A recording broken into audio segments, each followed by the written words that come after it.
అందరికీ నమస్తే. నేను మీ సుమిత్ర. ఈ వీడియోలో క్యాబేజ్ పప్పు చాలా టేస్టీగా ఎలా చేసుకోవాలో చూద్దాము. దానికోసం ఎర్ర కందిపప్పు తీసుకున్నానండి.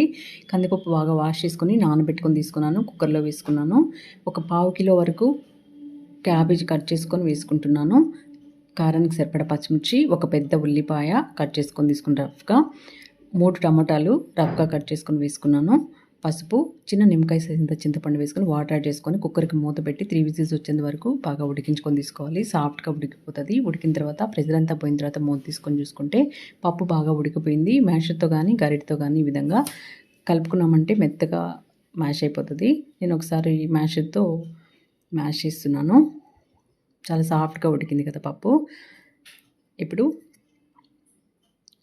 మ్యాషర్తో మ్యాష్ చేసుకున్న తర్వాత ఒక బౌల్లోకి షిఫ్ట్ చేసుకొని,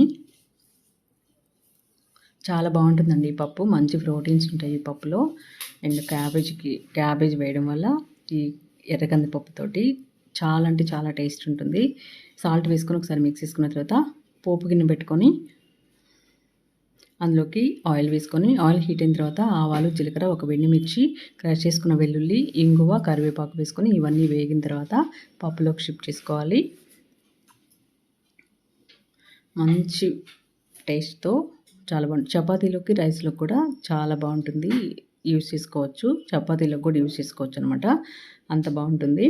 ఇప్పుడు పప్పులోకి షిఫ్ట్ చేసేసుకొని ఒకసారి మిక్స్ చేసుకున్న తర్వాత కొత్తిమీర వేసుకొని కలుపుకొని,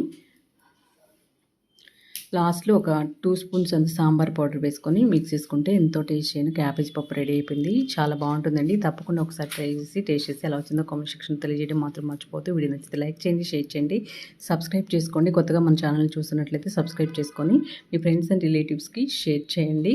చూస్తూనే ఉండండి ఫ్రెండ్స్ అండ్ సపోర్ట్ చేయండి. Thanks for watching.